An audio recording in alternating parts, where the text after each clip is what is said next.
Hi, fourth graders. I'm going to be reading our passage, Lewis and Clark. So if you would like to listen and follow along with me, let's get started. Meriwether Lewis and William Clark were the appointed leaders of an expedition to explore and navigate the newly acquired Louisiana Territory. This unknown territory west of the Mississippi River was bought from France and the Louisiana Purchase for $15 million, and it almost doubled the size of the United States. Lewis and Clark were assigned by Thomas Jefferson to travel through this land and discover what America gained. The men kept journals with extremely detailed notes of everything they found. They charted the landscape, plant and animal species, lakes and rivers, and more.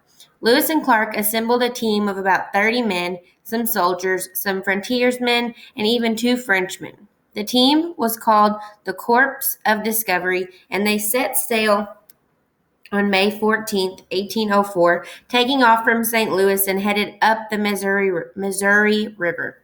Their journey started slow as they were getting used to navigating these new places, and they stopped several times along their journey up the river. They arrived in the Dakotas during the winter and decided that it would be best to build a fort and set up camp. Here they met a Frenchman named Toussaint Charbonneau, who offered himself and his wife as guides for the corps. His wife, Sacagawea, was a member of the Shoshone tribe, so she would be helpful in navigation of the land and communication with tribe members.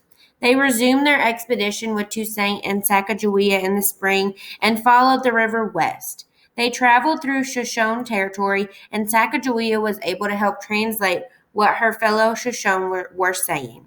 She would translate the Shoshone into Hidatsa, which her husband would translate into French. Then the Frenchman traveling in the corps with Lewis and Clark would translate it into English. Each person was instrumental in these translations and therefore in the successful navigation and understanding of that territory. The corps would go on to travel through the Rocky Mountains of the Continental Divide and onto the Columbia River, which finally led them to the Pacific Ocean. They would reach this milestone of their journey on November 7, 1805. This was their sea to shining sea, the first glimpse at a chance for manifest destiny. Here they would build another fort and spend the winter on the Pacific coast.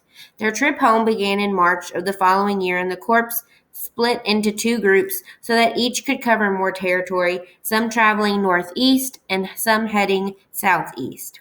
They traveled separately until they reached the Dakotas again on September 22, 1806.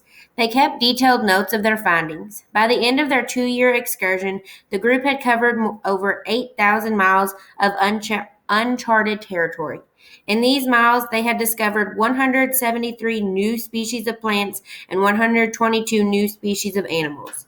Lewis and Clark had done their job and had done it well.